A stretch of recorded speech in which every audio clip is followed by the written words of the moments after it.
Shaq Leonard, he's an Eagle. Reinforcements on their way. How good the reinforcements are? We'll find out. We're going to talk about that and so much more. Trending in the AM with your thoughts and opinions live in 30 seconds.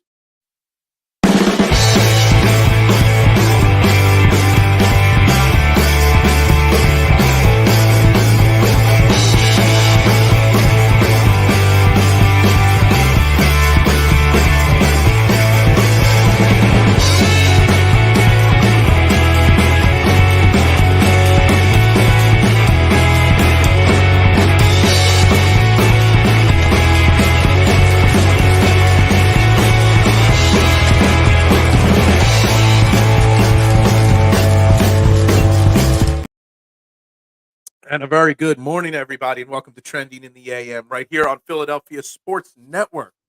We are live. You know the drill of liking, sharing, subscribing, following, hitting all those buttons you can to help grow the algorithm. The more likes, the better.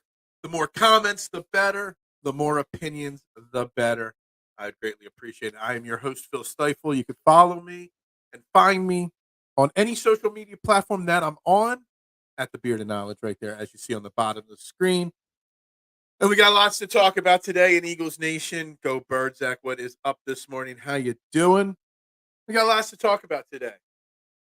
Eagles did what we hoped and what we thought they needed to do yesterday by signing free agent linebacker, former All-Pro linebacker Shaq Leonard to the squad. And there's a lot to say about it, a lot to think about it. And, good morning, CJ. How you doing today? Go Birds, absolutely.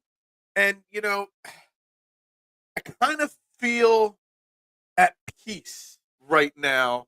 Before we get into Shaq Leonard, before we get into literally yesterday, from social media and my mind, I've got 2 pages of notes of random Eagles topics, one Phillies, two Sixers topics as well.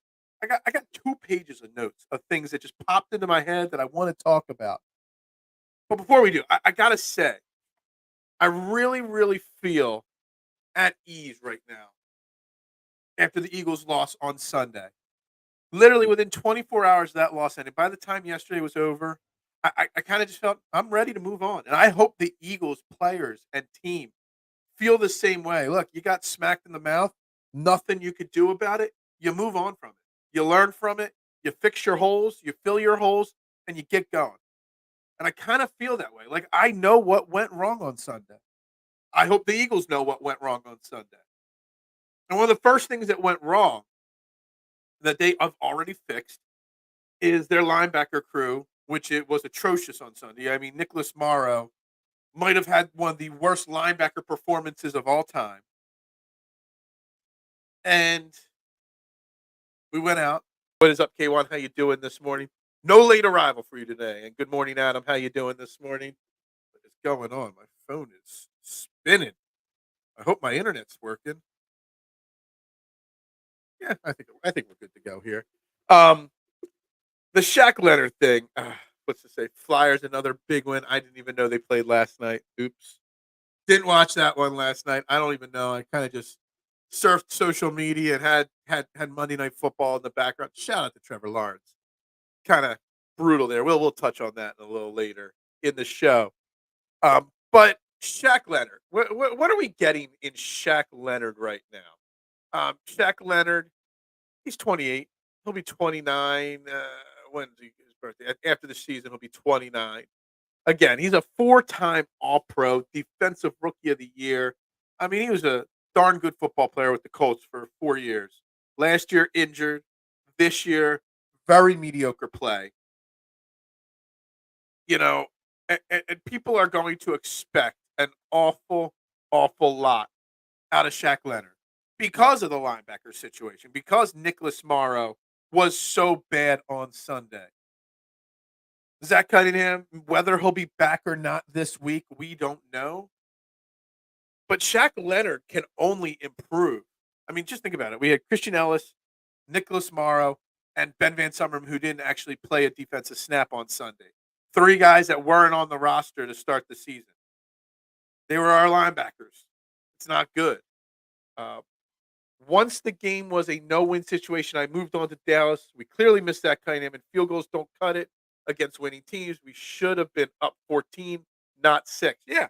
And CJ, I moved on too. I didn't move on in the heat of the moment as quickly as you may have, but I moved on. I'm focused on Dallas and what Shaq Leonard's going to do. And I look at Nicholas Morrow. I was not a Nicholas Morrow fan coming out of training camp. I didn't have him on my 53-man roster. Well, at least I did before Miles Jack decided to retire and now unretire. But Brock Purdy threw 314 yards on Sunday. 213 of them were yak yards. So if we figured out the tackling and stuff like that, maybe the game would have been different. But Nicholas Morrow, out of those 14 yards of passing that Brock Purdy had, 175 of them were against Nicholas Morrow. 151 of the 213 yak yards came against Nicholas Morrow. Nicholas Morrow had an awful game on Sunday. I mean, think about that. He gave up 151 of just yak yards. That's missed tackles. It's bad routes to tackles. So bad. And look, I'm not going to crush Nicholas Morrow totally. You know, him and Zach Cunningham have been good. Him and Christian Ellis, not so good. Not as much chemistry there. Monday Night Football is fantastic. I fell asleep before the end of the game, Zach. I won't lie. But then I saw this morning that Trevor Lawrence fell asleep or hurt himself. I'm seeing some reports of bad sprain. I'm seeing some reports of a broken tibia. Whatever it is, I hope it's okay because football's better with Trevor Lawrence playing. Not expecting anything from Shaq Leonard until the playoffs. Well, unfortunately, K1, he's going to have to do something this week in Dallas. You know what I mean? Like, it's not like he could just take 4 or 5 weeks to figure it out. He's got to come in and make plays right away. We're going to rely on him, especially if Zach Cunningham is not back out there. He's going to have to play a significant amount of snaps on Sunday because we can't run with just Ellis and Morrow against Dallas Cowboys this week. With Shaq's injuries, I feel he's the rotational player, probably third, fourth down player. Matt, yeah, I mean, he's been hurt. This year, he played 9 games this year and played 70% of the snaps. So last year was the injury year. This year, I don't know. But he was playing 70% of the snaps of the games he played this year. So a third option, I kind of feel like when everybody's healthy, when Zach Cunningham's back and you got Morrow, Cunningham, and Shaq Leonard, you rotate the 3 to keep them fresh. So I am curious on how that rotation will go for sure. But Sunday, if Zach Cunningham's not back, he's going to have to step in and play 70-80% of the snaps. He's just going to have to. I think he may fix our middle of the field box coverage. We got torched there. We got torched in the middle of the field. Like, there's no doubt whatsoever about that. We were really bad in the middle of the field on Sunday. The yak yards. I mean, literally, 213 of the 314 yards of Brock Purdy were yak yards. And a lot of that came in the middle of the field. A lot of it was Deebo. And asking Nicholas Morrow to cover or tackle Deebo Samuel, it's a big ask. So while the numbers say Nicholas Morrow had an awful game, and he did, I also want to give him, the benefit of the doubt that he was kind of put in a situation that he was going to fail no matter what. I felt the game was over when they went up 7-6. I just knew Jalen Brian Johnson was going to dial up some BS offense in the next drive, and the defense was going to back out. Felt like Chip's tenure. That's interesting. I kind of had a bad feeling when we kicked the field goal on that second drive, Marshawn. When Jalen tripped and fell, it turned into a big sack. It was a big play. It wasn't a big sack. Big moment, not a big sack, Greg Olson. Just letting you know. I kind of had a bad feeling at that point right there. But that's just what it is. Here's a question: what are your thoughts on this signing of Penny? Haven't seen anything from him. Also with Julio, Matt. I want to call you Mighty Mac. Sorry, that's a little inside joke. Matt Mac, Penny and Julio. It's funny because, like I said, at the beginning of the show, I've got 2 pages of notes, and I got something written down here on Rashad Penny somewhere because, all right, there it is. Okay, I saw somebody post something about, Rashad Penny's the power back we need. Why isn't Rashad Penny in? I don't think Rashad Penny would make much of a difference at this point. First and foremost, if he's not been dressed, maybe he just doesn't have it anymore. Maybe he just doesn't have anything left in the tank. But they're saving the roster spot for now, just in case of an injury. Secondly, the team doesn't run the ball early anyway. Third, when they're down or in a high-scoring game, they don't run the ball at all. And fourth, where are the touches going to come? I mean, Kenny Gainwell's not touching the ball much at all anymore. So where are the Rashad? So you want to add, I'm not saying you, but people want Rashad Penny out there. Then they're just going to complain that DeAndre Swift doesn't touch the ball enough. So I'm not sure Rashad Penny is anything more than a depth piece in case something happens to DeAndre Swift. That's it. Julio, I don't think Julio's got anything left in the tank. He's not getting much separation. He's almost like a glorified extra tight end now that runs as a wide receiver. And that's about it there. Kevin Byard apparently has been the best coverage player we've had, and he was good yesterday, as per Eagles beat reporters. He's settling in. Look, I won't say that anybody was good in coverage on Sunday. I know some of the numbers say Byard or Slay had good games on Sunday. And yes, I've already said that Nicholas Morrow had the most awful game ever from a linebacker, statistically speaking. But I'm not going to put the blame of Sunday on any one player. Everybody on that defense just stunk on Sunday. Just completely stunk. So I don't know if I agree with that statement from the beat reporters there. I'm going to just say the defense stunk as a unit, and I think that's a very fair way of saying it, in my opinion. This is what Shaq wanted. More snaps. Maybe Colts wasn't giving him as much. I don't know, Armand. I mean, we're all excited that we're bringing in a former All-Pro, just like we were excited when we brought in former All-Pro Kevin Byard. And we saw what we got out of Kevin Byard. Okayness at first. He's trended up as he's learned the system and the team. But he's still not the All-Pro he once was. And Shaq's the same way. It can't get much worse than it's been. I think that's pretty much the bulk of it right there. That your linebackers stink. And he's a little bit better. He's a little bit more experienced. He's a little bit more polished.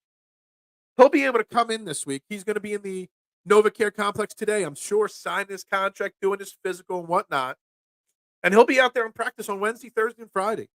So he's going to be given an opportunity on Sunday. It's a lot to ask of. New team, new system, new co-linebackers, whatnot. There's going to be a learning curve. He chose us because he saw our linebacker core was lacking. I seen his highlights. Shaq is a problem on defense. Want to see him getting fumbles like he did in the Colts. And Armand, and that's what I hope too. But let me pull up. I got his pro reference chart up here of all the things. So yes, he forces a lot of fumbles. Well, he hasn't forced a fumble since 2021. Just so you know, he forced 8 in 2021, and he hasn't had one since. So he's got 17 forced fumbles in his 6-ish year career, and I say 6-ish because last year he only played 3 games, but 17 in 6-ish years. But they were all in the first 4 years. So he was averaging over 4 a year, and then he hasn't had one since. So I hope we get the hungry Shaq Leonard. Shaq Leonard's only 28. He's got time for another big contract. He goes out, balls out this week and the rest of the season. Someone will give him, not Philly, because we know they won't. Someone will give him money. Should we start considering some type of coaching change on both sides? I don't think so. I think the concept of coaching changes at this point of the season, when you're a 10-2 football team, is a little bogus. Is a little unnecessary. It's a little bit of counterproductive. Guys, let's. Everybody's frustrated after Sunday. I get that. I was too. But remember, we're 10-2. Okay, we still have the best record in the NFL. And on top of that, if I would have told you before the season started that going into this week against Dallas, we'd be 10-2, you just don't know how you're going to get there. Every single person would have said I was nuts. There's no way we'll be 10-2. There's no way we'll be 3-1 in this start of this gauntlet. No way, no way, no way. Yes. Have the coaches been perfect? Absolutely not. But in NFL, that is below average this year, very mediocre. Everybody's bunched together, lots of 7-5 teams and whatnot, 6-6 teams. I will take 10-2 over all that because this is one hell of a tough schedule, not just teams, but timing, days, everything. So, no, I am not considering it. Not one bit at this point. Do I want them to be better? I absolutely do. Our D is a collection of young guys still learning and old guys who are pretty close to wash. Yeah, it's kind of funny, okay, on the way you phrase that. Um, it is. You got a bunch of major vets like Fletcher Cox and Brandon Graham, Shaq Leonard, Darius Slay, and then you got Jordan Davis, Jalen Carter. Kids that are like just barely popping pimples. There's no in the middle at all with this defense at all. And that's kind of hilarious that you said that. Good teams do their homework. The offensive play calling needs to change it up, and defensively, we lack critical playmakers in key areas.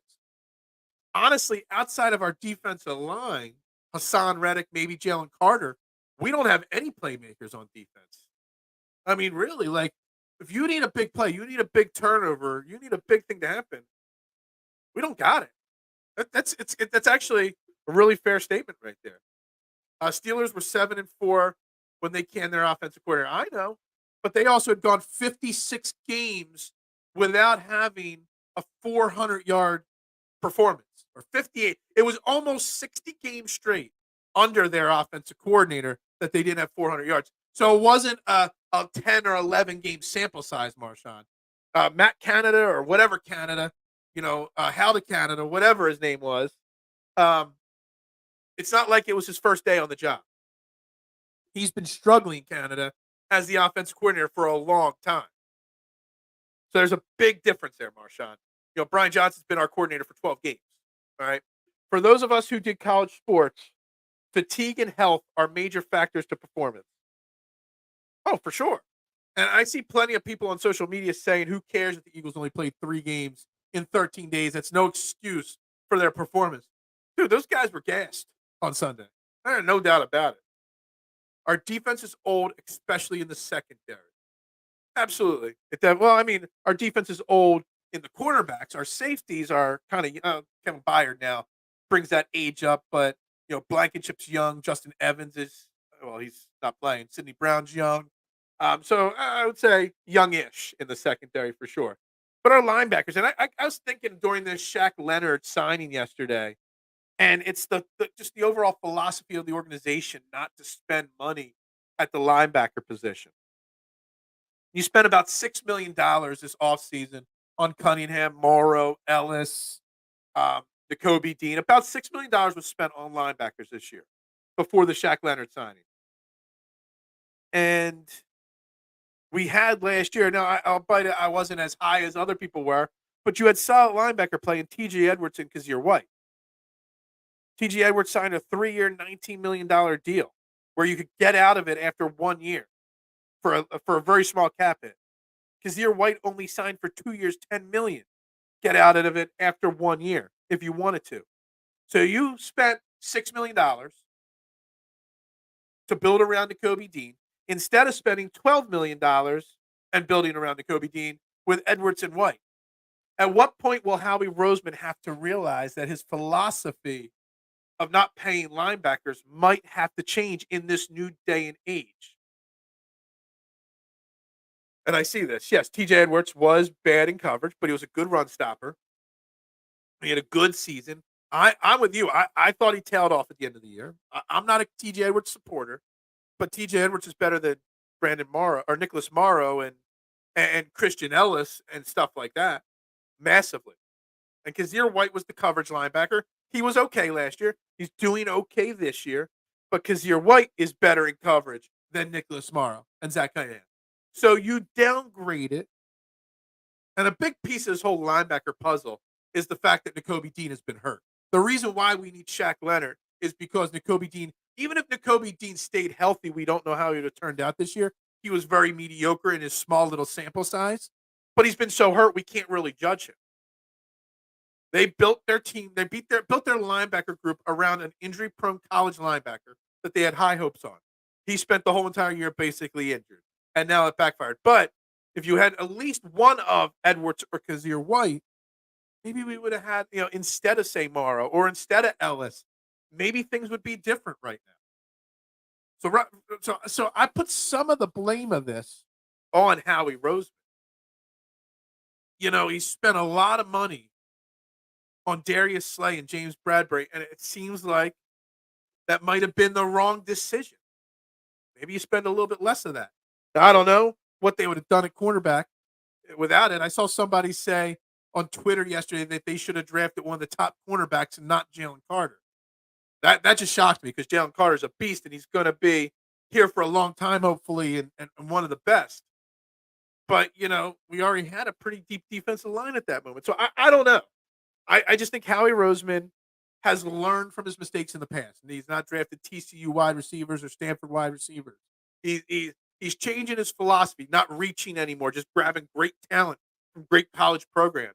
Now the next evolution of Howie Roseman needs to be figuring out this linebacker position going forward for this team.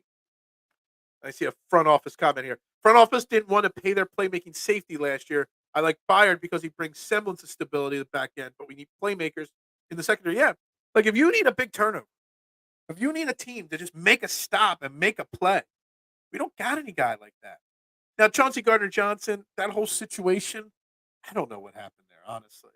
Like it just fell to pieces. He made it just did, and I was okay that they moved on from him. I was okay they brought back Slay and Bradbury as well. Now, would I've liked them to pay him a little bit less, have a few less years? Sure. Spread that money out to other positions? Sure.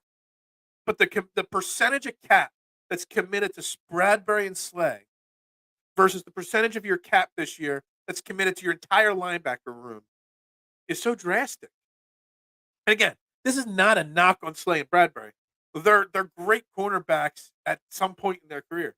They're just north of 30, and it's starting to show a little bit. Itchy Poe, how you doing?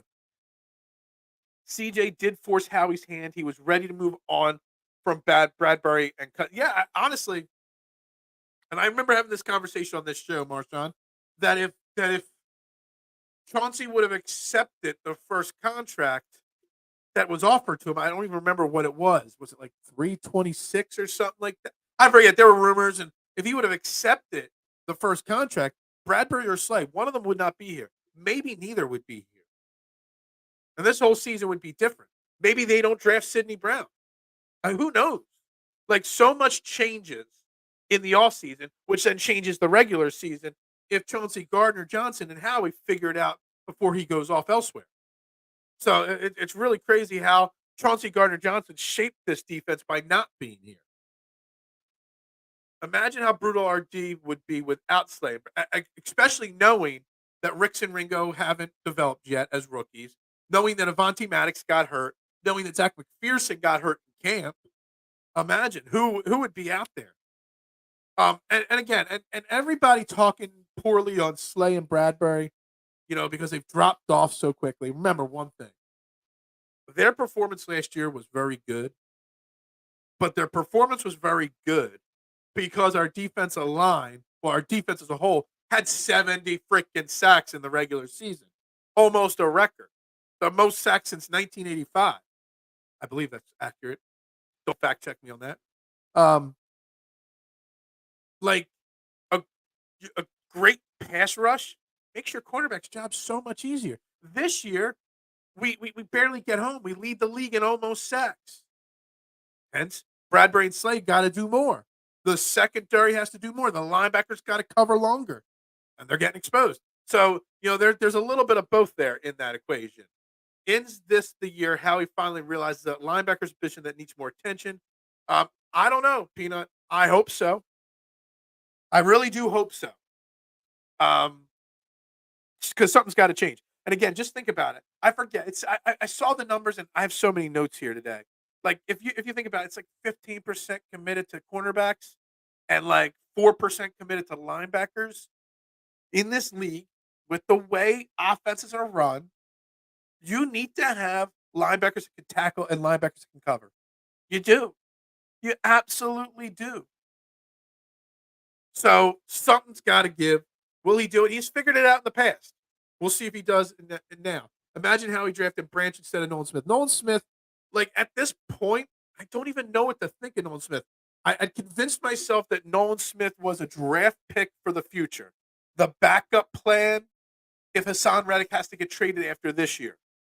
Um, but now with Dark Barnett not here, his snaps are not going up any. And when he's out there, has Nolan Smith actually made a play yet this year? Like, I don't know. I know he's got one sack, I think, this year. Like, and because he's not, I want my first round picks, even though we had 2 first round picks. I want my first round picks to be able to contribute immediately, unless they're a quarterback and they're learning behind somebody. That's a different story. But I want my first round picks to contribute. And Brian Branch has contributed in Detroit. He's had a very, very, very good rookie campaign. And him in our secondary right now, we might not have had a trade for Kevin Byard. And you have Brian Branch right now. That Kevin Byard trade could have been for somebody else that could have helped this team. The money you spent on guys could have gone. So much could have changed if you drafted Brian Branch. And I wanted Brian Branch. I don't do much draft coverage because I don't know the college game.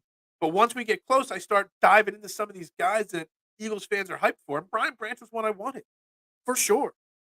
But Howie couldn't pass up the potential of Nolan Smith at 30. And I get that because you can never have enough pass rushers in the NFL.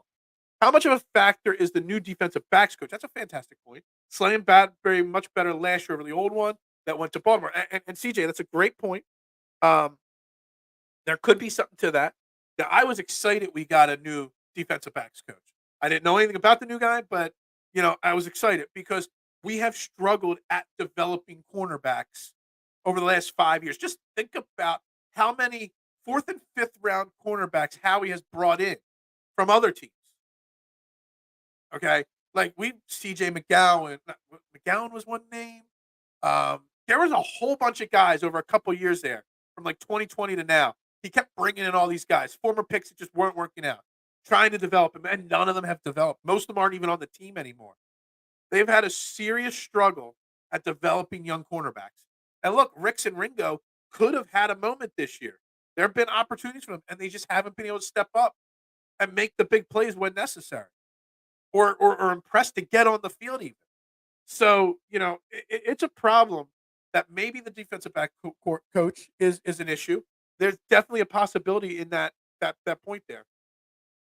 We did, and Isaiah, what's his name? Isaiah Rogers, Marshawn, I think his name is the suspended guy from the Colts. It's a low risk, high reward move that Howie made. Problem is, will he develop? Will he become something?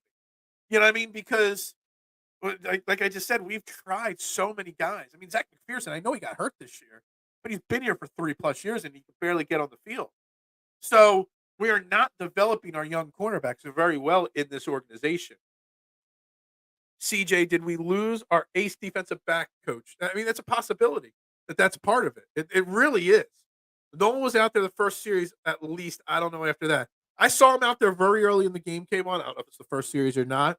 And I just saw him just out of accident, not because he made a play. And then we didn't see him. I think he played 11 snaps on Sunday. Not much at all. I'm giving Nolan Smith at least. Oh, I'm not washed on Nolan Smith. Just to clear the air on this Nolan Smith Brian Branch conversation. Nobody's giving up on Nolan Smith's potential. We're giving up on the fact that he's a first round pick not contributing, and there's another guy we could have or should have taken that is contributing. I like my first rounders to contribute. He's not contributing it. Howie's got Nolan Smith as a big picture piece, not a this year piece. I just would like to see his 11, 12 snaps a game be a little bit more effective. That's all I'm saying there. I think we miss him more than it's been realized. Yeah, I mean, you're raising a fair point, CJ.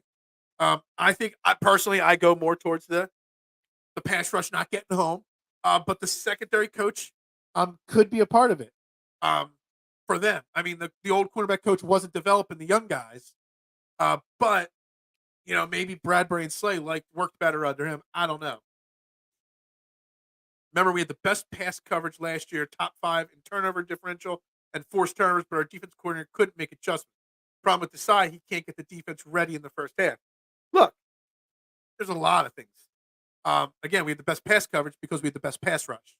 Just I put so much onus on our pass rush being the reason that we had so much success last year.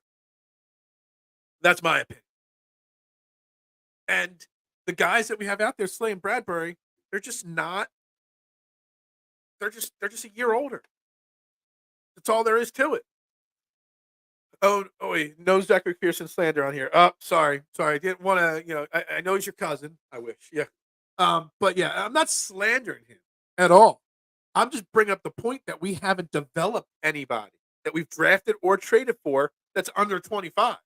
Think about it. For the last how many years, all the quarterbacks have been traded for or free agent signings, not guys that we developed. When was the last time we developed a cornerback into a legit? I mean, I guess we developed Avonte Maddox, but Avonte Maddox, we kept bouncing around. He was outside cornerback, slot corner, safety, slot corner. He was all over the place. Plus, Avonte Maddox is always hurt. So that's another whole point there. That was the first thing I said again when they didn't promote him to defensive coordinator, the cornerbacks coach. Okay, gotcha. What was his name again? I forget. Zach McPherson burner account detected. We know the Kenny Gainwell burner account, and we know the Zach McPherson burner account now on this show, for sure. And as always, Will Smith doesn't have a burner account. He just goes under his real name. Also, our young linebacker coach is now the Cards defense coordinator. He turned TJ Edwards and White into good linebackers. Absolutely. And that was another guy that we could have promoted to defensive coordinator instead of Sean Desai. And look, I don't want to get into a bash Sean Desai because we're not doing that. We like Sean Desai. We don't love him, but we like him. He did turn TJ Edwards and Kazir White, who are both having very solid, okay-ish seasons based off of their stats. Just reading their stat profile. They're both playing okay this year. Better than Nicholas Morrow and Zach Cunningham and, well, not Zach Cunningham, Christian Ellis did on Sunday. Think about it this way. I know they didn't have a quarterback. They basically were running the same type of offense, the 49ers. They just didn't have a cornerback last year in the playoff game because of the injuries. But do you think if you would have taken TJ Edwards and Kazir White, we have them in the linebacker position on Sunday versus Nicholas Morrow and Christian Ellis, does the results of the 49ers game change? That is a serious question that you have to ask yourself. And I say possibly, probably changes. And so Howie and how he allocates money to each position might have to change, big picture, because there's just not enough focus on this linebacker position. There just isn't. Rasul Douglas. What about Rasul Douglas? Did we develop him? We developed him and shipped him out. He's better not as an Eagle than as an Eagle. Andy had the best rule. If you get a head coaching job, you find your own staff and don't poach his. Yeah, look. People are going to poach. I don't get upset about that. Everybody wants a promotion. If you're going from a positional coordinator to, like, it's one thing if you poach my running backs coach to be your running backs coach. That's one thing. But all these guys want promotions to take the next step in their coaching careers. I can't hate a guy for poaching, to give a guy a promotion. That to me, that don't bother me too much. It doesn't. But again, back to this thing. Would the results of Sunday have been different if you had TJ Edwards and TJ Edwards and Kazir White, or even just one of them? Would the results on Sunday have been different if Nakobe Dean wasn't hurt? Would the results have been different if Zach Cunningham? I mean, thing is, we spent next to nothing on our linebacker core this year. But two of the main pieces of our linebacker core, Nakobe Dean and Zach Cunningham, have injury histories in college and in the pros. So at some point, you had to assume that they were going to go down. So I don't know. Honestly, I think the Eagles let the emotions of the game overtake them. It's hard to focus on fundamentals when you're playing off of pure emotion. See, I get what you're saying, Peanut. I do. But the 49ers were playing on pure emotion, and they used that pure emotion to just stomp a mud hole through us. So there's the other end of that equation. Isn't Matt Patricia a member? He is. I don't know if he's a defensive consultant or a linebacker coach, or he's something he's some assistant. He's assistant to the traveling secretary or something like that on the defensive side of the ball. So maybe it's his fault because everybody hated him anyway. Darius Slay can't stand them supposedly, but they work together. I don't know. Maybe he's the root of all problems. I thought we were moving on from Sunday's game. We have moved on. We're discussing the theory of linebacker and whether Shaq Leonard's going to make a difference or not. And you kind of got to look back to look forward. Shout out to Eric and the astonishing Core 12. That's right. That's right. Hit that like button while you guys are here. Kaylin, we are at bargaining stage. I don't know. I'm not. We're not talking. We're over it. And yeah, Peanut wasn't here, so he wants to complain. Like we're not. We're moving past it, but you got to look back to look forward. For sure, you got to. Help me with Phil's therapy. I don't need therapy. I'm asking you guys questions. I'm asking, has Howie overlooked this position far too long? Because look, let's be honest. Shaq Leonard is Shaq Leonard. He's gonna help, but he's not going to be the final difference maker on this team.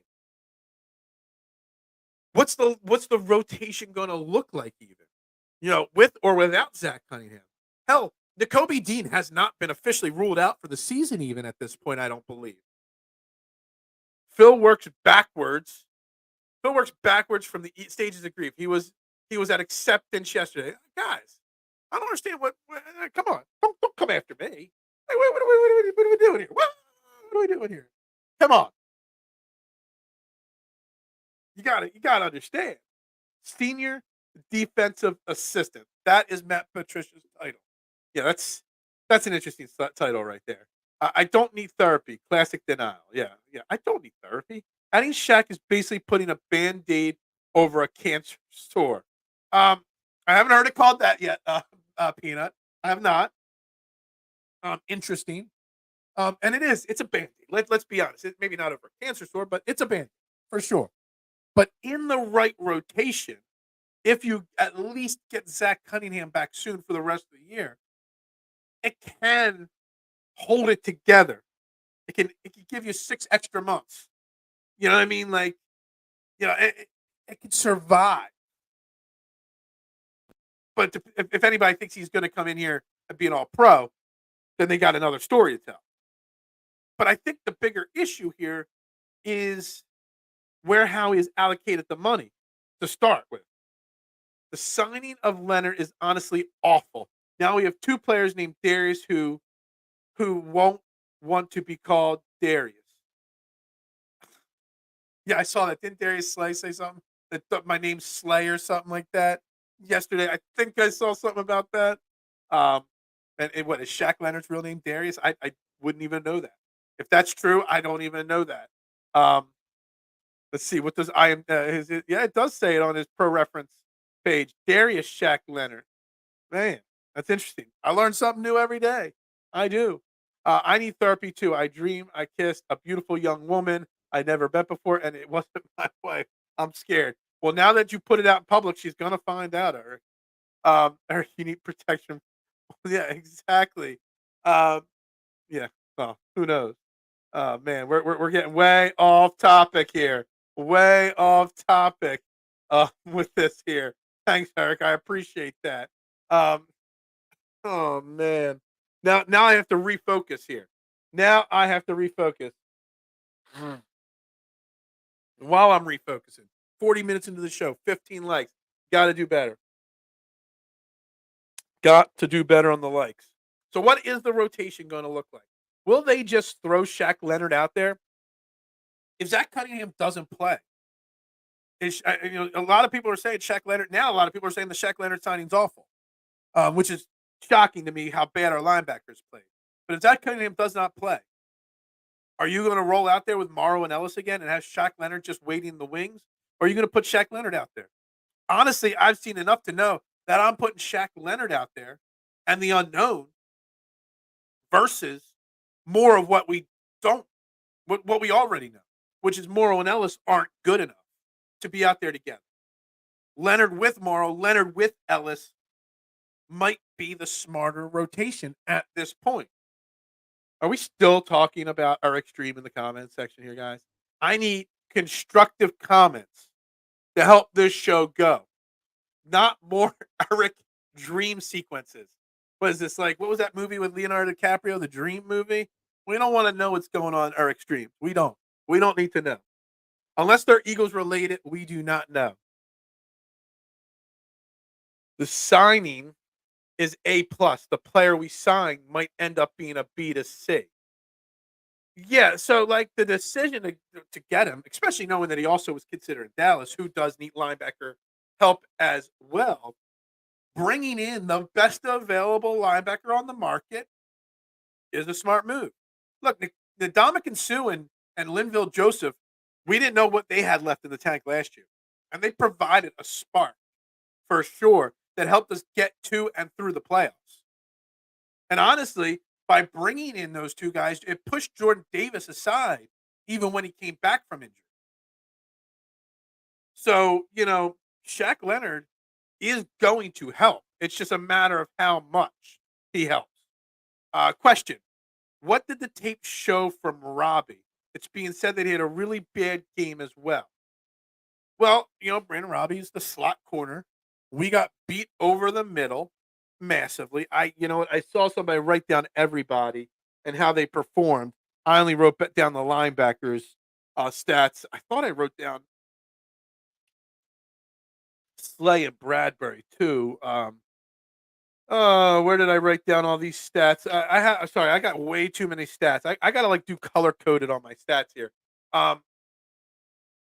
The stats say Bradbury and Slay had solid games on Sunday, and Morrow had a terrible game. Said that Christian Ellis had an okay game. So based off of what I know, it probably means Brandon Robbie, statistically speaking, played poorly. But he's the slot guy. And it just depends on I haven't watched the film specifically on him, but we got beat over the middle. Slot corners cover over the middle. So whether it was Morrow or Robbie, somebody was getting beat most plays over the middle.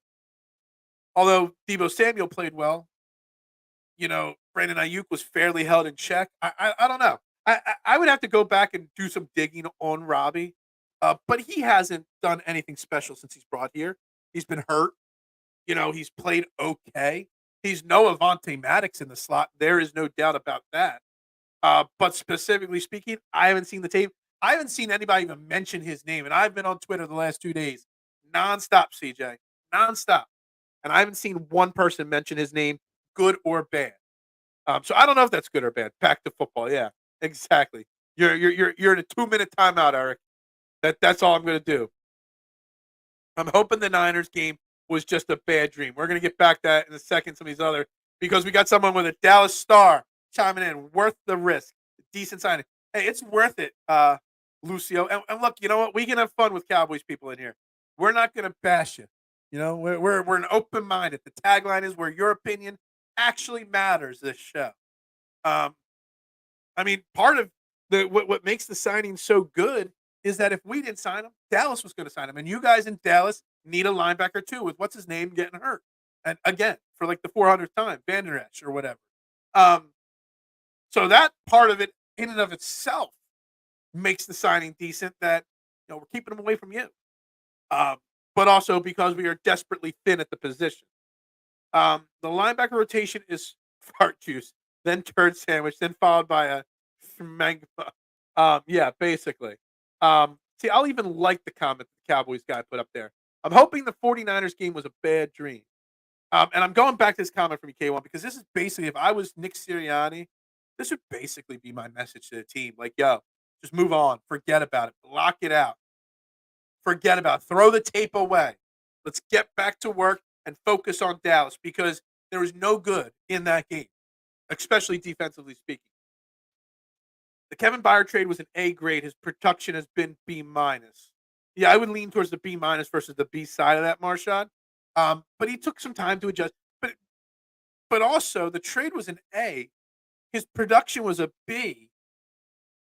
But again, his production was like Kevin Byard trade is very similar to Shaq Leonard. People expected 3 years ago Kevin Byard instead of realistically expecting who he was at this point.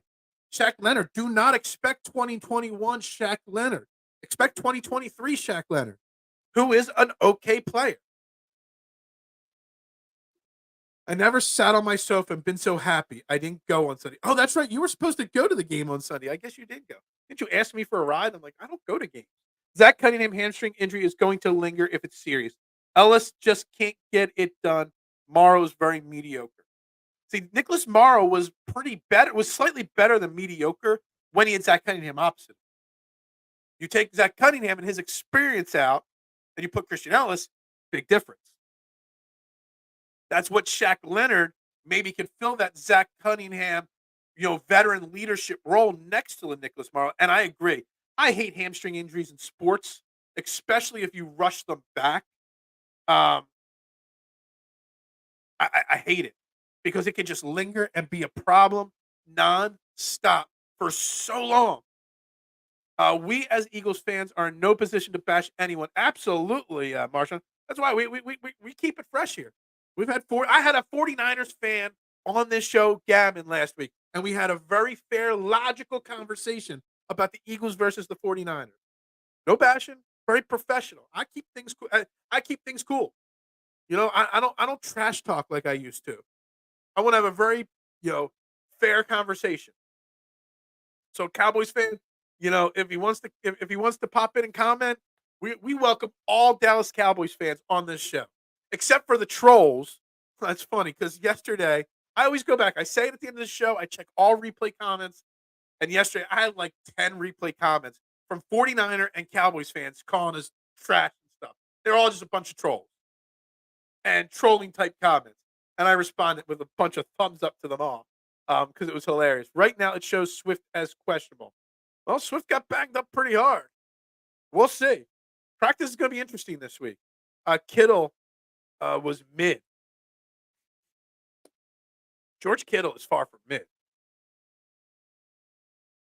And even when he doesn't catch the ball, the things that George Kittle does in the blocking. Normally, most teams have two tight ends: the pass catching tight end and the run blocking tight end. Dallas Goedert, Jack Stoll. Big difference between the players. George Kittle is both, and the best at both, basically. Like George Kittle is far from mid, and he I don't even have the stats up anymore, so I don't know. But he made some big plays, and there's a big Christian McCaffrey play, run on Sunday that was sprung by a major George Kittle block. I must have missed it in the flow of the game, but man, he came around, he shifted before the snap to the left side of the line, and he put a huge block on one of the linebackers and sprung McCaffrey for like a 20-plus yard run. And that's just what George Kittle does. Logical conversation with other fan bases takes mature people to come together. Rare occasion. Absolutely. Gammon and I last week was a very, very rare occasion. And you know what? It's very rare that Eagles and Cowboys fans can have a fair conversation. We just don't do that normally. But on this show, I like to keep it, mature. I like to keep an open mind. Convince me. You think the Cowboys are better than the Eagles? Convince me. I could be convinced. Probably not. But I can at least listen to your argument. And if I can't find holes, I'll say that, It takes time for players to adjust to a new system and new teammates, not freaking out Robbie or Byard, and not expecting Leonard to do much the next few weeks. Agreed. It does. The problem with Shaq Leonard is we need him to do something next week or this week. We need him to step in and produce immediately. We do. And that's the at least he's coming in today on Tuesday, and we'll have 3 full practices, some walkthroughs because that's all we really do, two out of 3 practices. But he'll have a full 5 days to study the playbook, to immerse himself in film and with Sean Desai's schemes. So at least there's that. But we are going to need him to step in immediately. I was never higher on George Kittle at any point of his career. He's also said we're coming for you every week when speaking about teams left they have to play. Yeah, I still respect the skill set. I still think he's a very underappreciated tight end because he doesn't put up the Kelsey type numbers in the NFL. But if I was picking a tight end, he's the best of pass catching and blocking combined together. Obviously, Kelsey's the best pass catcher out there.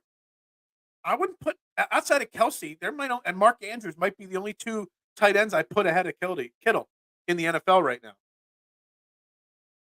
We got to take what we experienced from 49ers and do it to the Cowboys. Absolutely. We got to just forget about the 49ers almost to an extent. Move on from the 49ers because whatever we did in the 49ers game, it just didn't work out.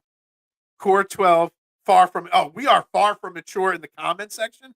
I'm saying me as a professional likes to keep it mature. But even I, off air, I get very immature. But I try to keep it as mature as possible here. Somebody's got to reel you children in. Keep you children in line. Was 49ers and Cowboys game at Dallas or in San Francisco? The 49ers Cowboys game, let me see. 49ers. It was in San Francisco when the 49ers whooped up on the Cowboys. It was in San Fran.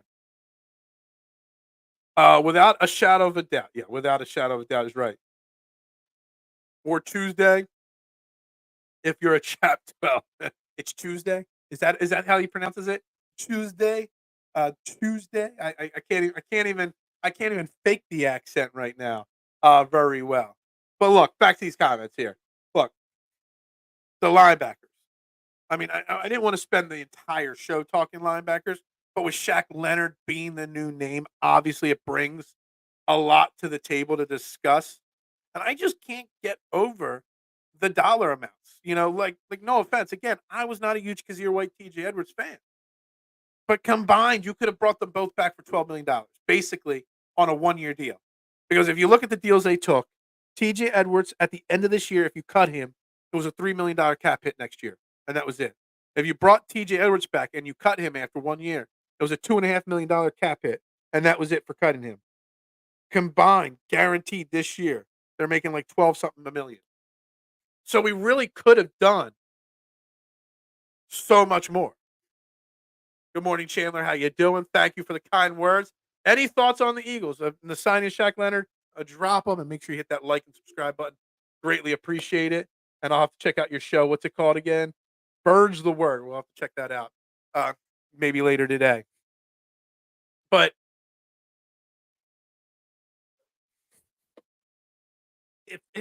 how the season would have been different, even if you just brought one of those linebackers back. If Howie Roseman just valued the position a little bit more, how much different it would be.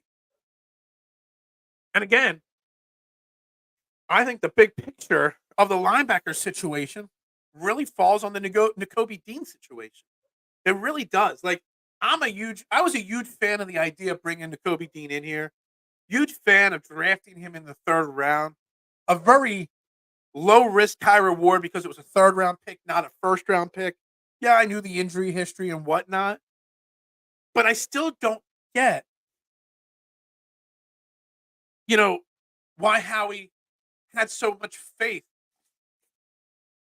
in him staying healthy and not having bigger pieces behind him.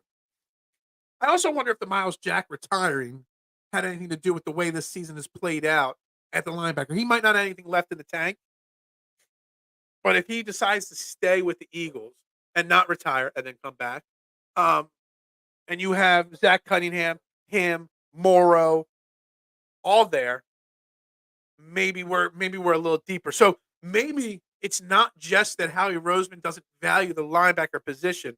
His decision making was flawed this offseason, who he chose to replace TJ Edwards and Kazir White. Not just the dollar amount spent, but every person he brought in here just was the wrong guy. Whether borderline retirement, injury prone, whatever it may be. Eagles defense is ranked the last in the NFL against the pass. With all the money Howie invested in cornerbacks, the size job is in jeopardy. Man, that's a tough pill to swallow, that Sean Desai's job's in jeopardy. Now, I don't think we have to worry about Sean Desai getting poached for a head coaching job. If anything, you got to question Howie. Look, we have gotten to the point where we don't question anything Howie does anymore. In Howie, we trust. But I think it's okay at this point in the season to bring to the table the question of some of Howie's decision making. We coming into the season, we're like, Howie had the best offseason ever. Well, now hindsight's 2020. He might not have had the best offseason ever. Spending that money on Slay and Bradbury that could have been allocated to other positions. Now, if you allocate that money elsewhere, who plays the position of Slay or Bradbury? It's another question. We could be bouncing around. If we don't pay Slay and Bradbury and we pay linebackers, then we could be bouncing around cornerbacks nonstop. There's a lot that goes into it. Maybe Howie's forced to make a trade for one of those top tier cornerbacks that were available. Like, so there's two ends of the equation there also. But I don't think Sean Desai's job's in jeopardy yet. I wouldn't say that. Because the defense as a whole, they might be last in pass. But obviously the numbers are skewed after last week's loss to the 49ers. But total points and run defense is still very solid. So, and outside of last week, our second half defense has been very good. So I wouldn't say his job's in jeopardy, but we do have to question some of it. And look, Mister, you've been here a long time. You know, I was more concerned about Sean Desai before the season than Brian Johnson. I said Sean Desai was only a coordinator for 1 year in his career.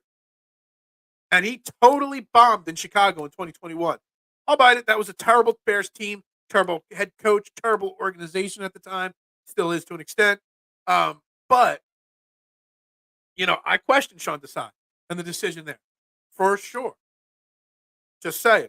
But I don't think his job's in jeopardy just yet. Nakobe had no history of Liz Frank injury. That was just a freak thing. Injury-prone players keep getting injured, whether it's Liz Frank, ankle, knee, elbow, shoulder. One injury leads to another, which leads to another, which leads to another. I'm not criticizing Nakobe Dean for being injured. What I'm doing is I'm criticizing Howie Roseman for thinking Nakobe Dean would play a season. Just like I know Dallas Goedert injury. It's a broken arm. Was a freak thing on a dirty play. For sure. But not having a backup tight end that could fill in properly. When your guy had already missed 5 games 2 of the last 3 years. Not having a proper slot cornerback. And knowing Avonte Maddox misses time every year. Not having proper linebackers. You want to go with Nakobe Dean? Sure. But you better damn have a backup plan when he gets hurt because he will get hurt. Just saying. The Eagles need to put on Dr. J shorts and do Phil I'm famous Rocky 3 beach training montage to cover the worst movie scene of all time. All time. Nirvana fallacy. It's a thing. I'd pay $200 super chat to see that. Yeah. Stephen A says the Eagles win last year is you know what? It's funny you bring that up, Marshawn. I added it to my notes right here at the top of the page. Nope, this page. There it is. There it is. It says legitimize our NFC championship. Stephen A. Smith, man. All right, we'll get back to other thoughts and processes in a second. Because I see more coming in. Shaq Leonard coming in. We got a couple people comment on some things here. But God damn. Stephen A. Smith. How does Sunday's loss in the regular season to the San Francisco 49ers, the second best team in the NFL, how does that delegitimize what we did last year with a completely different team, different coordinators? How? Steve. Can I call you Steve? Stevie. That's ridiculous. Like there's a lot of dumb comments made in the media nationally against the Eagles, about the Eagles. That was the worst of them all. It was literally a facepalm moment when I saw that. Like literally. Nakobe Dean was a first-round talent that slipped into the third because of injuries. Absolutely. He gambled on him like he gambled on it. I agree. He's batting 600. We could dig deeper on that one, but yeah. Love the Leonard signing, not to induce PTSD, but look at Nick Bolton. He made an impact, green dot. Listening to Screaming A will reduce your IQ by 5 points. I'm just going to follow up on these comments and we'll get back to them in a second.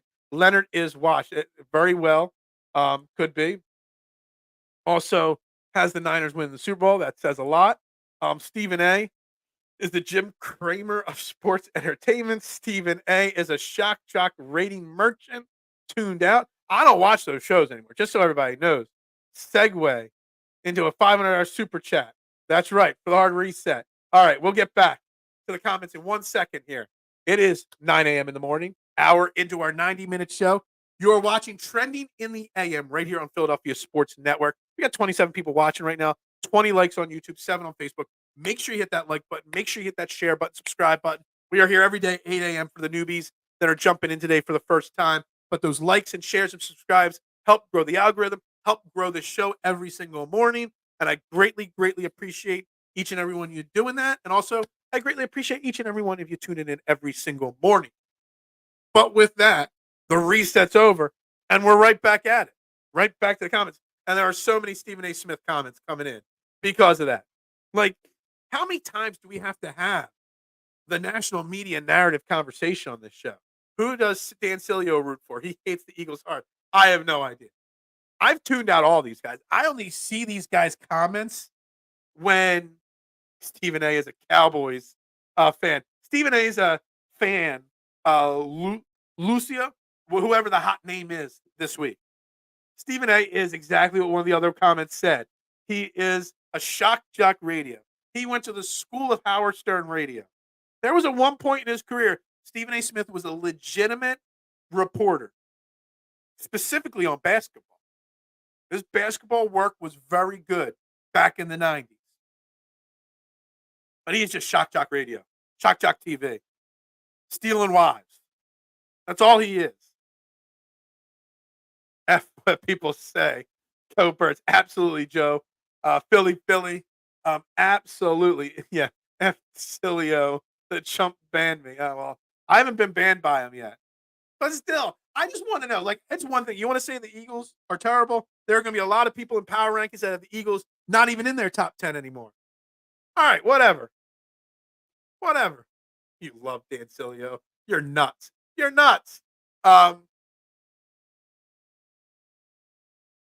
Like I get making shock jock comments, but this one here, delegitimizing what we did last year because of something we did this year, is the most asinine of asinine comments I've heard in a long time.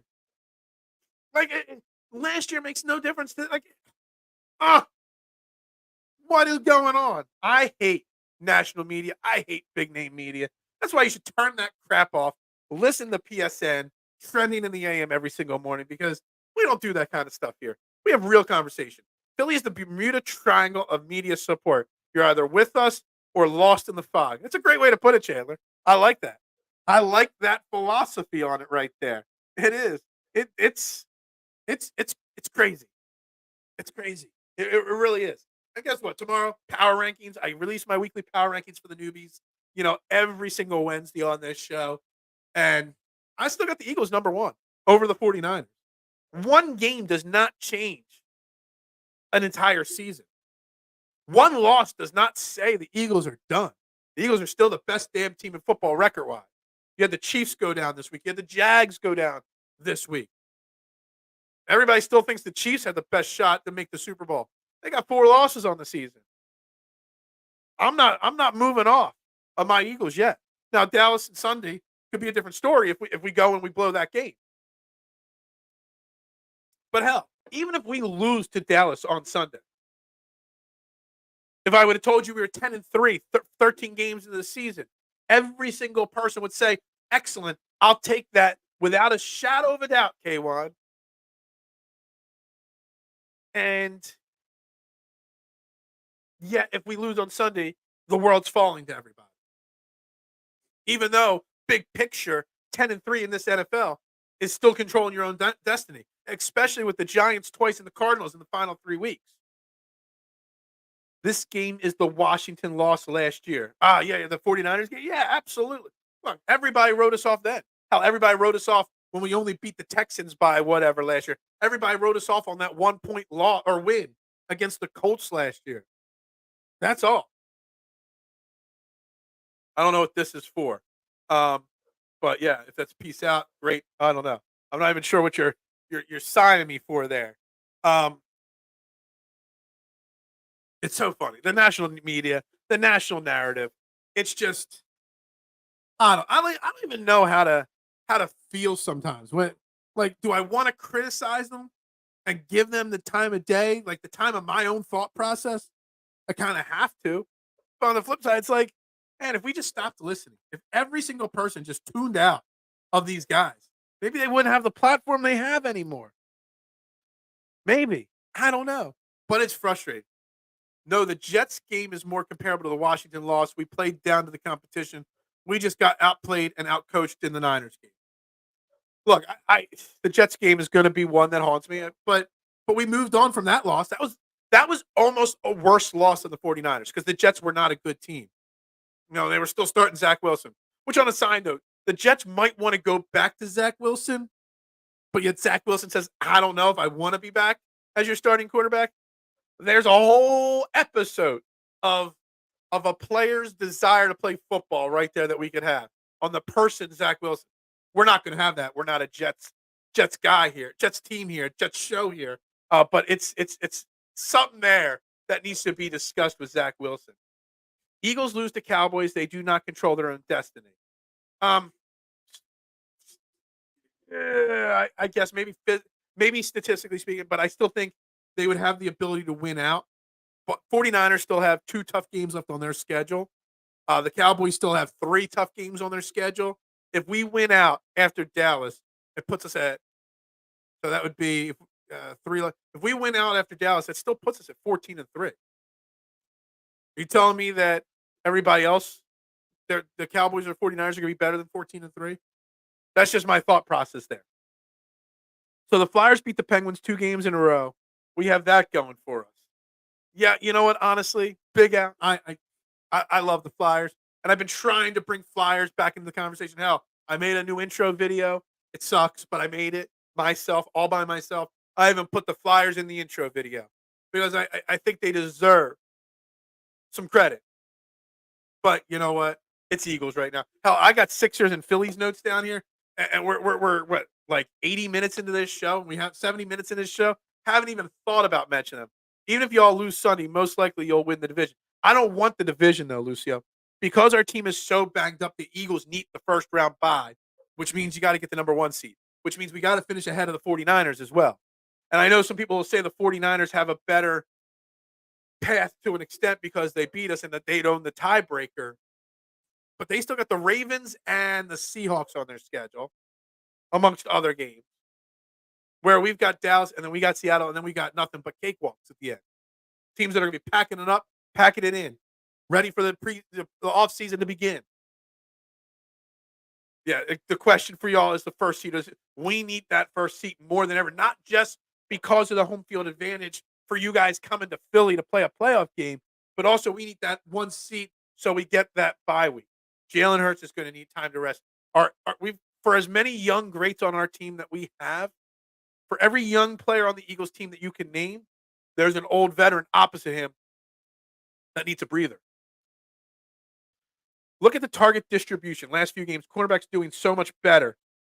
Need to get home to the quarterback more. And big shock, our backup linebackers couldn't cover the best short game in the NFL. Yes, Chandler, the Darius Slay and James Bradbury narrative, it's a tough conversation point for me, Chandler, because the last couple of weeks, their numbers, their stats, the box score says that very few passes are being completed their way, very few yards are being given up, quarterback ratings targeting them are better, or how much of it is that just the opposing team adjusts and just doesn't throw their way. I don't know. Like, I don't know if they're playing better or other teams are just adjusting to what's being thrown, and see how weak we are at the slot, at safety, at linebacker, and are targeting those guys. Because it's not like Darius Slay is having 20 targets thrown his way. He's having like 3 targets thrown his way. So it's really hard to judge that. I don't think Darius Slay and James Bradbury are as bad as people think. I also don't think they're getting much better than people think. I think they are just average at this point. If our line got home, got more sacks, they'd be better. The whole team would be better. I put just as much blame on everyone on the defense. Again on Sunday, Brock Purdy. How many times did he almost get sacked? I've been preaching this since week 1. The almost sack category needs to become an official stat for my purposes. In fact, I might keep my notebook next to me on Sunday against Dallas and try to track how many almost sacks we miss. Phil doesn't care about hockey. Yeah, right. People don't understand this. You heard that? You got my little rhyme there? I was trying. It didn't come out as well as I thought it was. Okay, well, people will find this hard to believe. My first tattoo was a Phillies tattoo. I've been going to Phillies games since 1986, but I've probably been to as many Flyers games as any other sport in my life. I love the Flyers. It's just it's just like the old saying, sex sells. Well, hockey does not sell. Hockey talk does not grow a morning show. Hockey talk does nothing positive in the Philadelphia sports airwaves. It just doesn't. That's why you don't hear WIP, who airs the games, or the Fanatic. You don't even hear the channel that airs the games on the radio talking about them on even a little bit on any given day. So, yeah, hockey just I miss caring about hockey. I do. The missed tackles were a sign of fatigue. After those two Niners possessions, they imposed their will on us. You're spot on. Uh, Jamoro X, is that how you say it? Um, 3 games. I had somebody come to me on Twitter, I think it was, or maybe it was in a replay comment. Because everybody keeps hearing me talk about 3 games in 13 days and what that does. That's a big deal.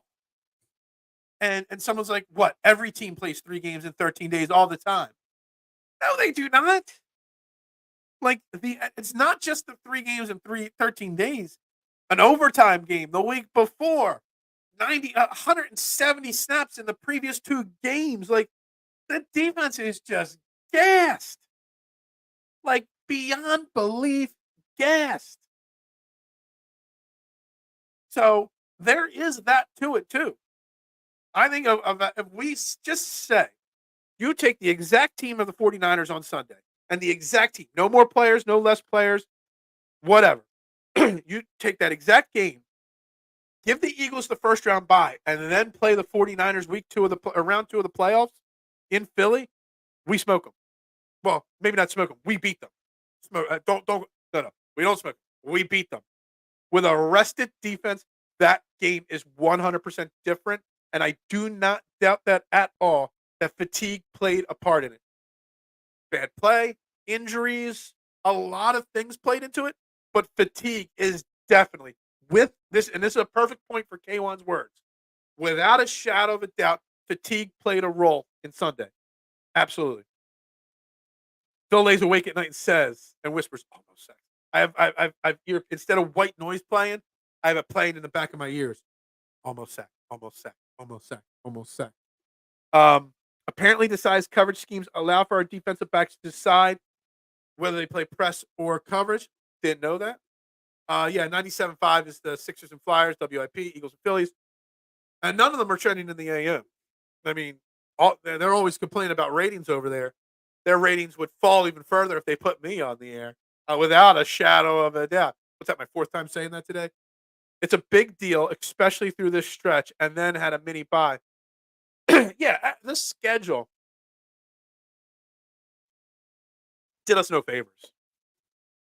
Not at all. Without a doubt. The schedule, the way it was written for us and our opponents, no favors. But you know what? We're not making excuses. We're moving on to the next week. Without a doubt, we're moving on. I thought we were at acceptance. We're acceptance. We're still discussing, but we're at acceptance. We might be at anger. I'm not angry. I'm never angry. I'm always a happy person. Having Shaq and Cunningham will be a huge help. That's the question, though. Kaba, will Cunningham be back? Hamstring injuries linger. Do you want him back? Do you want him to get an extra week of rest? We need this game. So if Cunningham can play, we've got to kind of push him. Shaq and Cunningham will be better than Morrow and Ellis.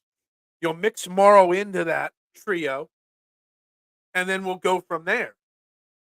Get Cunningham as much as he can get out there. However you get him out there, whatever treatment to get him out there. Say we get this win, we get next week's win against Seattle, then you can rest against the Giants. Get us this 1 seat, and then you can have 2, 3, 4 weeks off if you need it to rest that hamstring. But we need this 1 seat, and we need it now.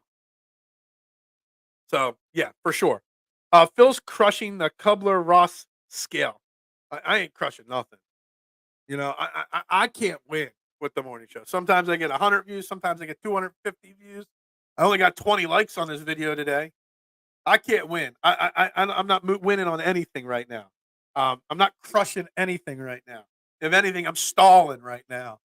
But that's all your fault, K1. It's all your fault. It's all Eric's fault for bringing his dream into the show today. All his fault. Let me look at these notes. What else did I write down? Eagles related. We touched on the Rashad Penny thing. Maybe we'll use that as a jumping off point tomorrow. We touched on that there, yes. Brian Ball. We'll talk offense. I'll save the Brian Baldinger comment about the wide receivers for tomorrow. Nick Sirianni. There's a question there about Nick Sirianni leaving guys in too long last week. That's Adam said earlier in the show, DeAndre Swift is listed as questionable for Sunday at this point, very early in the week. But Nick Sirianni leaving a lot of our starters offensively and defensively in far too long on Sunday. He's lucky that no one got hurt severely. He's lucky that Jalen Hurts didn't get hurt even more. We'd get more likes if we talked more about Eric's dream. I doubt it. I do doubt it. I also want to see Ertz back so we can finally use 12 personnel. Yeah, Kava, if Zach Ertz comes back, great, sure. I'll get excited. But it will be more nostalgic than anything else. If anybody's concerned that Shaq Leonard might be washed or Kevin Byard was past his prime, then Zach Ertz is worse than that. He's also not a blocking tight end. Dallas Goedert's going to come back, but banged up a little bit. If you're going to use Zach Ertz in a rotation with Dallas Goedert, but you're not going to put Dallas Goedert and Zach Ertz out there at the same time, because then Dallas Goedert will have to stay in to be the blocker of the two tight ends. And you're not taking Dallas Goedert off the field, or you're not leaving him on the field just to block. He's the route run. So if Dallas Goedert is going to miss more time, sure. But I don't know if Zach Ertz really provides much on-field help. He would be in the same role that Julio Jones is in. Julio Jones isn't doing much of anything. Not just because he's a little older and longer in the tooth, but because there's only so many targets. So you throw the ball to A.J. Brown, Devontae Smith so much. You got Jalen Hurts is running. We want them to run the ball more as well. There's only so many mouths to feed. And Zach Ertz, stored, nostalgic, it would be fun, but I just don't. I'm not going to be upset when he signs with somebody else like Jacksonville or Baltimore. And he might still sign here. I don't know. 3 new defensive starters, 3 new rotation pieces. The side can't succeed without adequate personnel. I think that's a fair point. I think that's fair. Stahl is a top 10 run blocker. He's definitely not a top 10 route runner.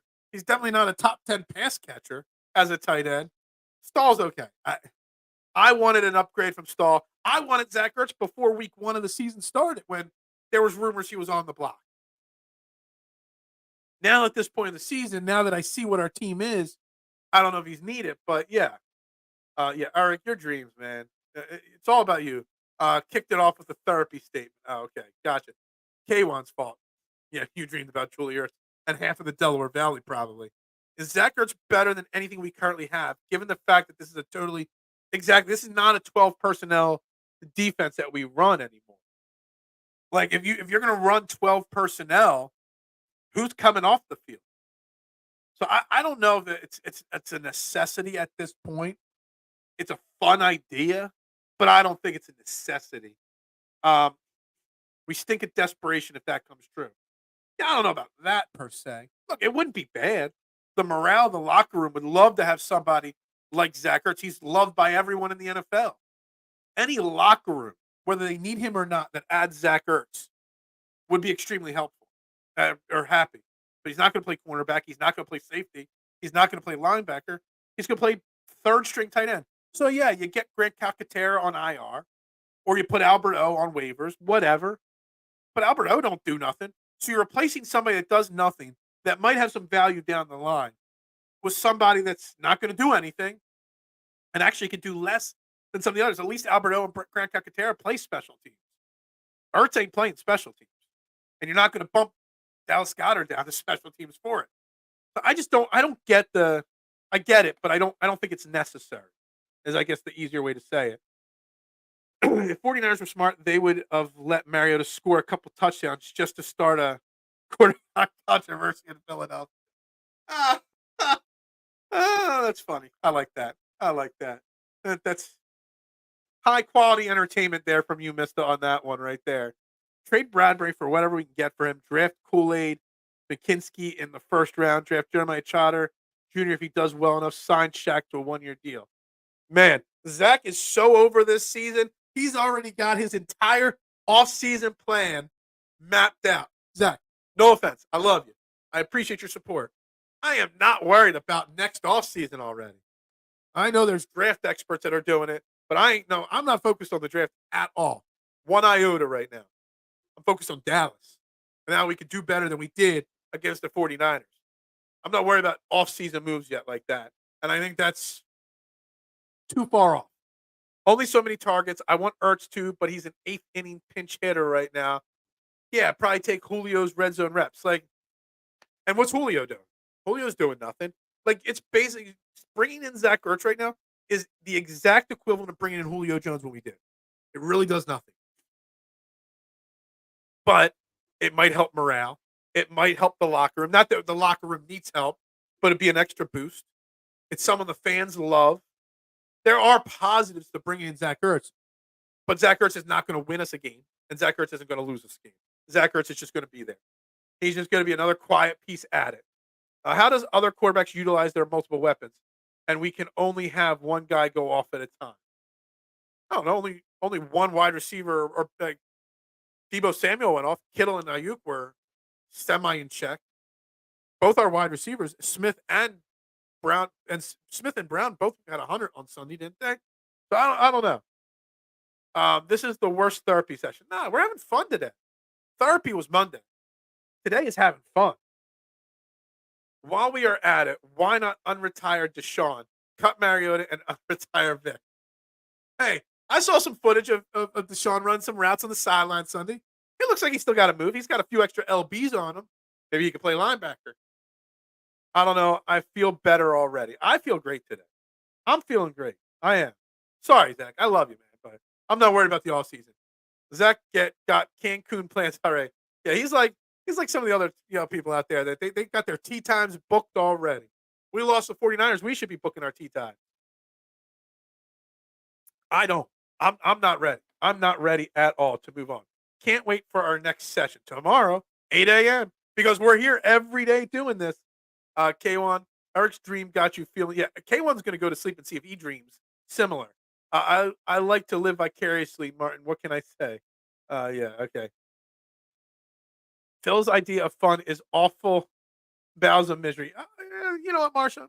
Me and you, we're going to fight one day. Me and you. You're always like that. You're always calling out my thoughts like that. You always think I'm negative. I'm not negative. Those positive, happy guys. If I was negative, there's damn no way I'd be doing this every single morning if I was negative. That's right. Pound that like button. I mean, how did we get to 21 likes only on this show today? You guys got to do better. Come on. A lot of newbies coming in today. A lot of newbies coming in the last week or two. I love that. I love to have the core 12 continue to grow. At some point, we're going to have it at the core 22. I'm just playing. I know you're playing. I know. And I'm just playing right back at you. I would never fight you. I wouldn't want to hurt you like that. Anyway, we'll definitely touch on the offense. I want to touch on the running back situation and conversation a little bit more tomorrow. For sure. With the power rankings, we'll see if Justin Crosby's on to talk Sixers. We didn't even talk Sixers today. Kelly Oubre will be back tomorrow night for the Sixers. Got to talk about that. James Harden made statements about Daryl Morey. And for some reason, I don't even believe him because I never believe a word that comes out of James Harden's mouth. We'll touch on that with Justin Crosby tomorrow if he's on. Phillies extended Rob Thompson, their manager. We didn't get to touch on that at all. But in a sports perspective, whether it's NFL, NBA, Major League, NHL, MLS soccer, everybody's so happy that Rob Thompson got extended. But in reality, how often have you ever seen in any sport a manager go into the last year of their deal, a head coach going to the last year of their deal? There's no way they were letting Rob Thompson play without that, or coach without that security blanket of one more year added on after the deal if he wanted it. So that needed to be discussed.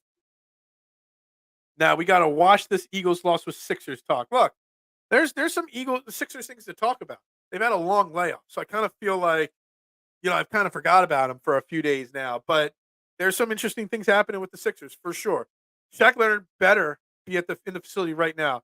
Yeah, I still got a problem with that, Marshawn. I still got a problem that it took him so long to decide where he wanted to be. It bothers me. It really does. But it is what it is. Are we saying Martian's name wrong? Like, is it Mars related? Like Martian? I have no idea. I'm the one that called Albert Aqua Bowman. Do you think I care about how if I'm saying Marshawn's name right or not? I am not. Because I say everybody's name wrong, except for Lamade Zacchaeus. Hell, Isaiah Pater. I didn't even say the running back for the Chiefs' name. I've changed his name. Yes, it's Mars related, Earthlings. Yeah, he's not even from this planet. He's probably a Cowboys fan from Mars. Just in this comment section on guys, it's Dallas week, guys. We hate Dallas week. Lamade. I love saying it. Lamade. Lamade. Yeah, I mean, you talk about Zach Ertz, and you're not going to see Lamade out on the field as much.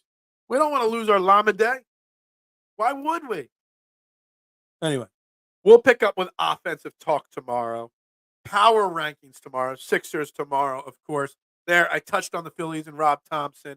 I feel better that I mentioned their names. Yeah, exactly. Respectfully, right? Of course, Chandler. You gotta add the respectively after the FU to Dallas. I love it. I agree too. Phil, please don't disrespect me by saying I'm a Cowboys fan. You think you know someone? Is that the biggest insult you can make to an Eagles fan? Call them out and say you must be a Cowboys fan secretly. Like, is that the worst? That might be a post I got to make after the show. Cowboys fan secretly. Is that the worst insult that you can level on an Eagles fan? It very well might be. Um, yeah, I'm not going to put all those comments up, Chandler. But yeah, I got you, man. I feel the same way, for sure. That's worse than calling a guy. It might be. It might be accurate, K1, for sure. Yeah, exactly. Yeah. Some of your comments are coming up on this screen, not on that screen, because I think YouTube censors bad words, guys. Just so you know. So I can't really put all the curse words up because I don't need this show getting too much dinged wise here. Santa Clara Niners. Lamine. Yeah, let's just end it on Lamine right there. We're gonna start the wrap up process. Final minute of the show, guys. I need you guys to do some investigative reporting for me. Where's TMC been? 2 days. No mad chatter in the comments. The guy in witness protection or something? I don't know. What my days have been different the last 2 days. Without no mad chatter blowing up the comments. He kept saying the 49ers were frauds, and since he was proven wrong, we haven't seen him. We got to find out. Somebody's got to find the mad chatter for me. Anyway, we're going to wrap up Trending the AM right there here on Philadelphia Sports Network. Again, I always check. Any replays? Anybody that watches on replay. So make sure you hit the like, comments. I checked. We had 7, 8, 9 comments yesterday from people on the replays. And they're all negative, but I still read them and I still responded to them all. So make sure you do the like and the share and subscribe. Make sure you tune in live if you're watching this on replay, because I'd love to get your opinions live on the show. Lamade might be the best name you have knighted anyone on this stream. Yeah, Lamade. That's right. No bad words at the moment. There's a lot of bad words coming in. You can't see them all because they get muted on the YouTube. I could see them on the stream, but not on the YouTube. TMC went into hiding after weeks calling the Niners frauds. Exactly. The mad chatter was an undercover cop for the 49ers. He might have been. Who knows? Yeah, he's no rat though. I don't know. I'm starting to wonder about the man chat. Anyway, we're wrapping it up right there. He's Tony Brasco. Yeah, maybe. Everybody have a great Tuesday. Enjoy your day. Enjoy it, and we'll be back tomorrow with more Eagles talk. We'll switch the conversation offensively speaking, and whatever other news comes up today, we'll talk about a lot of things. Oakland is greater than Santa Clara, or is it, I don't know. I spent 2 weeks in San Francisco, Marshawn. I love San Francisco. I just wish it was cheaper. Go Birds. That's absolutely correct. Have a great day to you, Zach, and to you, Adam, and to everybody. Um, thank you all very much. We're going to end it right there. Trending the AM right here on Philadelphia Sports Network. I am Phil Stiefel. We'll see you guys tomorrow. Go Birds.